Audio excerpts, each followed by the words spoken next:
नमस्कार and welcome to Lime institute of export and import. आज के इस वीडियो में हम बात करने वाले हैं एक्सपोर्टर्स के द्वारा फेस किए जाने वाले 4 मेजर प्रॉब्लम्स के बारे में अलोंग विद दी सॉल्यूशंस। तो इस वीडियो को पूरा ज़रूर देखिएगा और अगर अंत में अच्छा लगे तो लाइक और शेयर भी कीजिएगा। अगर आप फर्स्ट टाइम इस चैनल में आए हैं तो प्लीज़ इस चैनल को सब्सक्राइब कर दीजिए और वो बेल आइकन को भी क्लिक कर दीजिए। तो आइए इस वीडियो को शुरू करते हैं। मेजर प्रॉब्लम नंबर 1 है पुअर क्वालिटी इमेज। अब देखा जाए तो आजकल जापान और कोरिया की जो इमेज है कि क्वालिटी ऑफ प्रोडक्ट्स जो रहती है, उनकी मैन्युफैक्चर की हुई प्रोडक्ट्स की क्वालिटी जो रहती है और जो क्वालिटी का वो एक्सपोर्ट करते हैं, उनकी क्वालिटी के सामने इंडिया की क्वालिटी एब्रोड में दूसरी कंट्रीज़ में इंडिया की प्रोडक्ट की क्वालिटी की इमेज जो है वो बहुत ही बढ़िया नहीं है। अब तो अगर हम एग्जाम्पल के तौर पे बात करें तो चाइना भी अपनी प्रोडक्ट की क्वालिटीज़ में इम्प्रूवमेंट्स लेके आ रहा है और अब बहुत ही चेंजेस जो है वो चाइना की प्रोडक्ट की क्वालिटीज़ में देखने को मिल रहा है। स्पेसिफिकली जब हम बात करें वेस्टर्न कंट्रीज़ की, तो जो वेस्टर्न कंट्रीज़ में चाइना एक्सपोर्ट करती है और वहाँ से जो प्रोडक्ट्स जाती है वो सारी प्रोडक्ट्स की क्वालिटी अब इक्विवेलेंट टू जापान और कोरिया जैसी हो गई है। तो यहाँ पे जब रेप्यूटेशन की बात आती है मार्केट में, वर्ल्ड की दूसरी कंट्रीज़ में जब इंडिया की रेप्यूटेशन की बात आती है मार्केट में, तो वो बहुत अच्छी नहीं है। और इसी लिए जो पुअर क्वालिटी इमेज है इंडिया की, कि इंडिया से आने वाला जो मटेरियल रहता है क्वालिटी उसकी बहुत ही सही नहीं होती है। वो इमेज बेसिकली बहुत लंबे समय से है और ऐसे एक्सपोर्टर्स भी है जो अपनी क्वालिटी के लिए जाने जाते हैं, ऐसा मैन्युफैक्चरर्स भी है जो अपनी प्रोडक्ट की क्वालिटी के लिए जाने जाते हैं इंडिया में ही, लेकिन ऐसा बहुत कम है। एक्सपोर्ट में भी अगर हम देखने जाए तो स्पेसिफिकली इंडियन जो गवर्नमेंट है, गवर्नमेंट ने भी बहुत ही ऐसे एक्ट्स और लॉज निकाले हैं जो कि इस प्रॉब्लम का सॉल्यूशन कह सकते हैं, लेकिन फिर भी कहीं ना कहीं लैक ऑफ कमिटमेंट और केयरलेसनेस जैसी चीज़ों की वजह से इंडिया के एक्सपोर्टर्स जो रहते हैं उनकी क्वालिटी एब्रोड में और स्पेसिफिकली वेस्टर्न कंट्रीज़ में बहुत ही अच्छी नहीं है। तो अब इसके सॉल्यूशन के हिसाब से देखें तो इसका सॉल्यूशन तो बेसिकली एक ही है कि प्रॉब्लम्स को सॉल्व करने के लिए ऑलरेडी एक्ट्स है, लॉज है, लेकिन फिर भी अगर ये सॉल्व नहीं हो रहा है तो कहीं ना कहीं हम खुद एक्सपोर्टर्स और मैन्युफैक्चरर्स ही इसके लिए जो है वो रिस्पॉन्सिबल है हमारी रेप्यूटेशंस को इम्प्रूव करने के लिए और स्पेसिफिकली हमारी जो प्रोडक्ट्स है उन प्रोडक्ट्स को क्वालिटी के नाम से पहचानी जाए, इस तरह से भेजने के लिए हम खुद ही रिस्पॉन्सिबल हैं। तो डेफिनेटली आपको इसके ऊपर ही काम करना होगा और कुछ चीज़ें ऐसी है जिसमें आपको कॉम्प्रोमाइज़ नहीं करना होगा। जैसे आपने एक बार प्रोडक्ट की क्वालिटीज़ के स्टैंडर्ड्स फिक्स कर दिए कि इन स्टैंडर्ड्स की क्वालिटी से लोअर क्वालिटी की प्रोडक्ट हम यहाँ से मैन्युफैक्चर नहीं करेंगे, एक्सपोर्ट नहीं करेंगे। अगर आप ट्रेडिंग भी करते हैं तो भी आप क्वालिटी स्टैंडर्ड्स पे आप फोकस करके जो है वो SOPs बना सकते हैं कि ये है हमारी प्रोडक्ट की स्टैंडर्ड क्वालिटी और इससे नीचे की क्वालिटी पे हम काम नहीं करेंगे, चाहे बिजनेस आए या ना आए, चाहे हमको थोड़ा मार्जिन जो है वो भी कट ऑफ करना पड़े। क्वालिटी के हिसाब से अगर हम देखें तो मार्जिन में अगर थोड़ी सी कटौती हो और क्वालिटी में अपनी इम्प्रूवमेंट आ सकती है तो डेफिनेटली ये प्रायोरिटी रखें कि क्वालिटी वाली प्रोडक्ट्स जो है वो प्रेफर कीजिए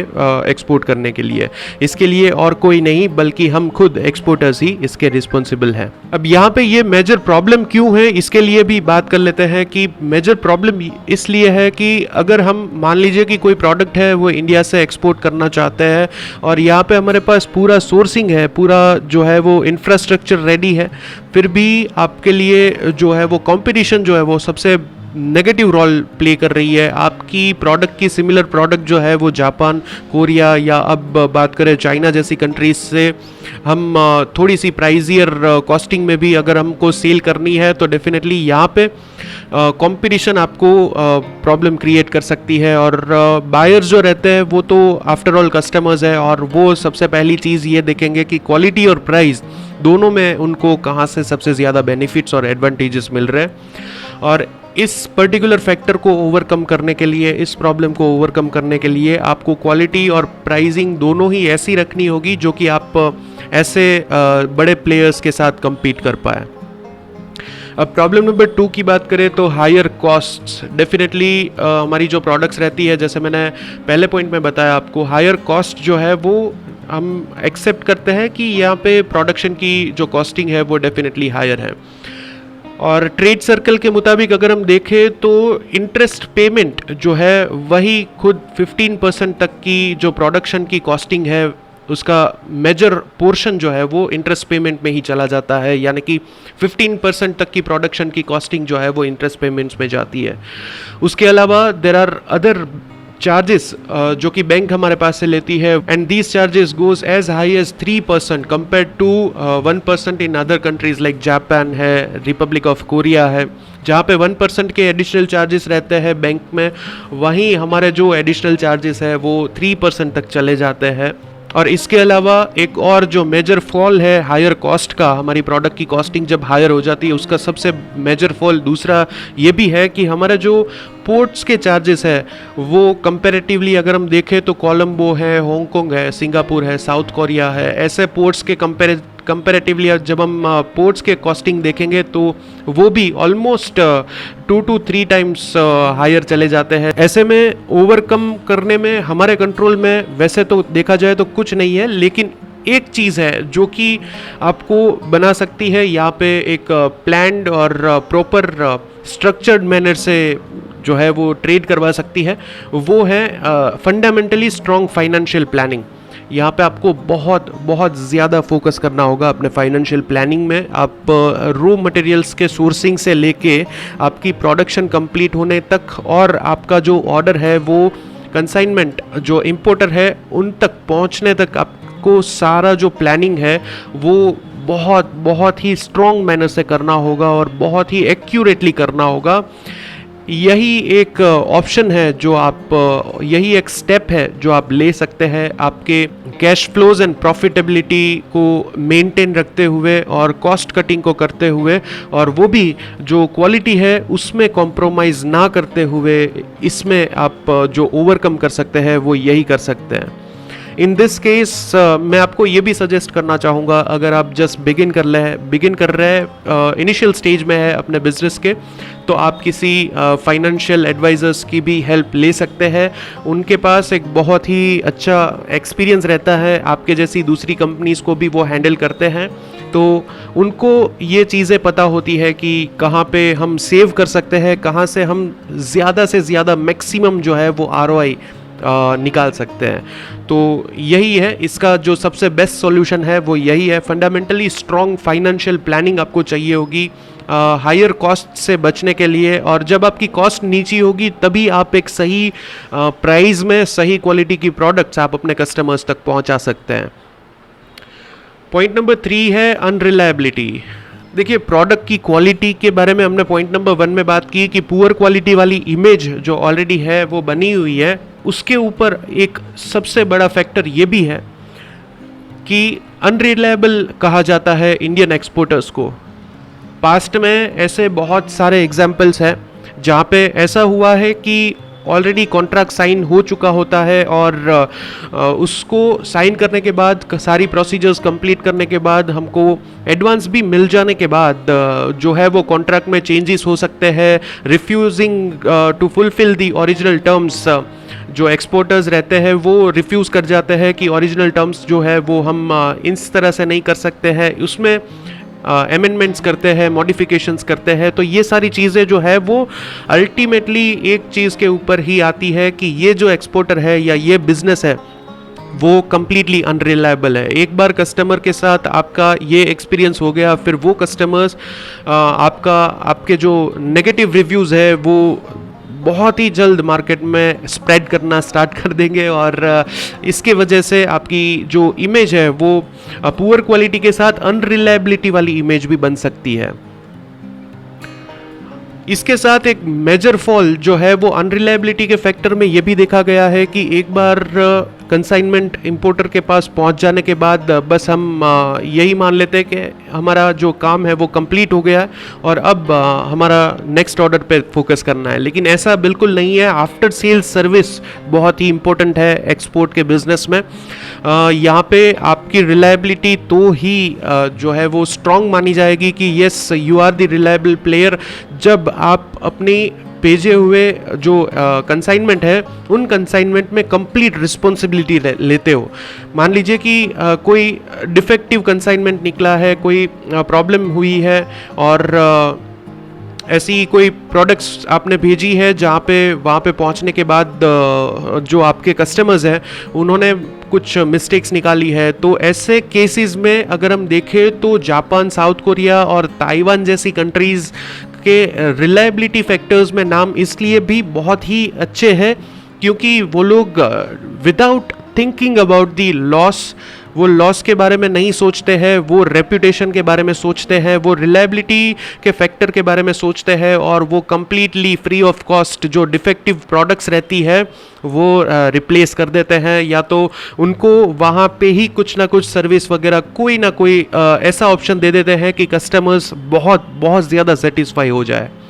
तो यही इसका सॉल्यूशन है। कभी कभी आपको बिजनेस में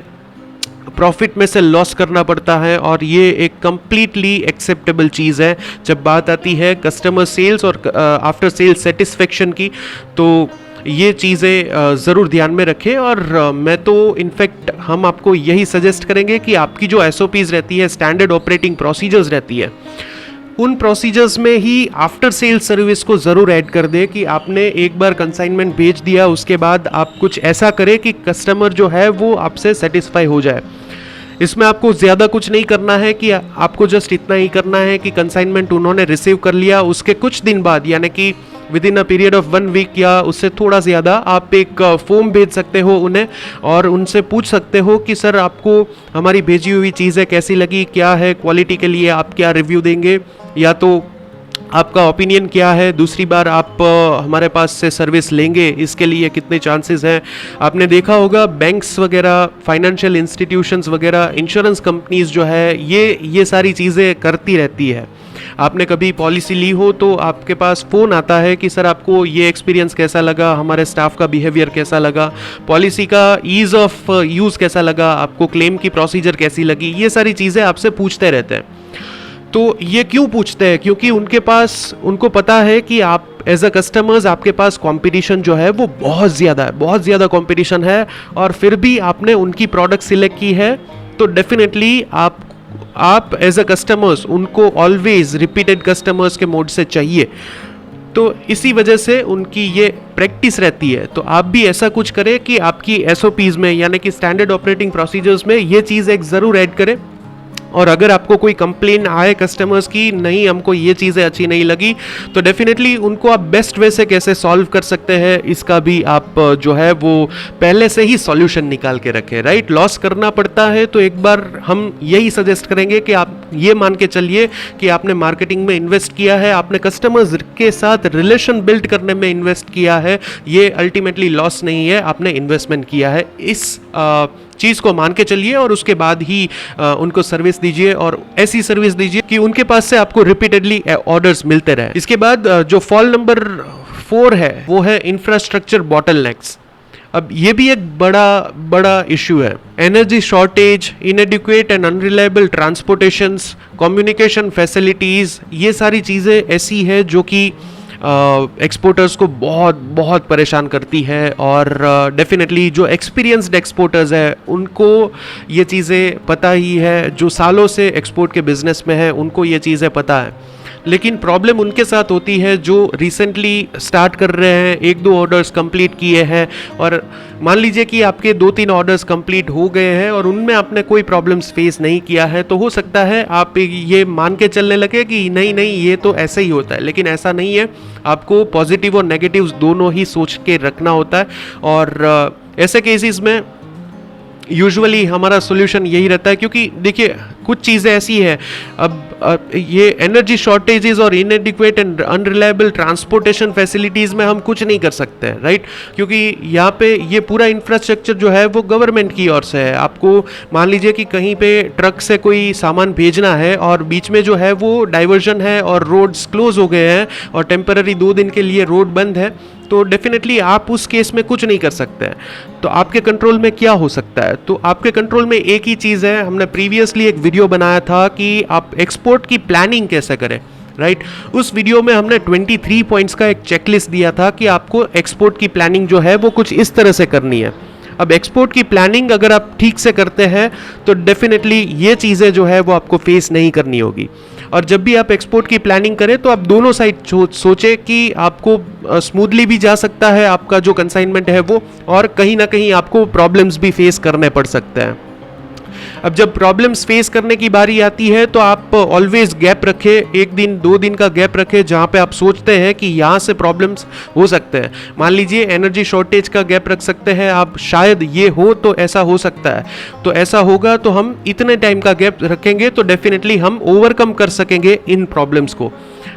ट्रांसपोर्टेशन फैसिलिटीज़ में ऐसे ऐसे प्रॉब्लम्स हो सकते हैं, तो ऐसे प्रॉब्लम्स अगर हो तो हम इस तरह से ओवरकम कर सकते हैं ऐसे प्रॉब्लम्स को। अगर आप प्रॉपरली प्लानिंग करेंगे सारी प्रोसीजर्स को और टेक्निक्स को, टेक्नोलॉजी को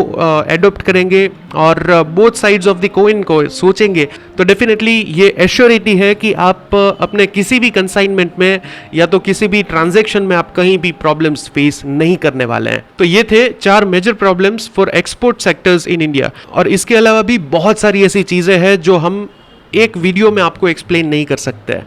डेफिनेटली अगर आपको इन डेप्थ मैनर से और प्रैक्टिकल अप्रोच के साथ एक कंप्लीट एक्सपोर्ट इंपोर्ट की ट्रेनिंग लेनी है और एक सही तरह से एक्सपोर्ट और इंपोर्ट का बिजनेस जो है वो सीखना है,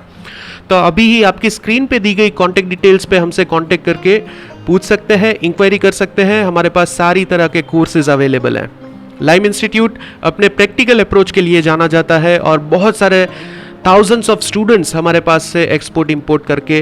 बहुत ही हैप्पीली अपने रिव्यूज़ दिए हैं। तो डेफिनेटली कंसिडर कीजिए, हमसे कांटेक्ट कीजिए और आगे बढ़िए एक्सपोर्ट और इंपोर्ट में। आज के इस वीडियो में बस इतना ही। बहुत ही जल्द ऐसी ही इंफॉर्मेटिव वीडियोस के साथ हम वापस आपके सामने हाजिर होंगे। तब तक के लिए धन्यवाद।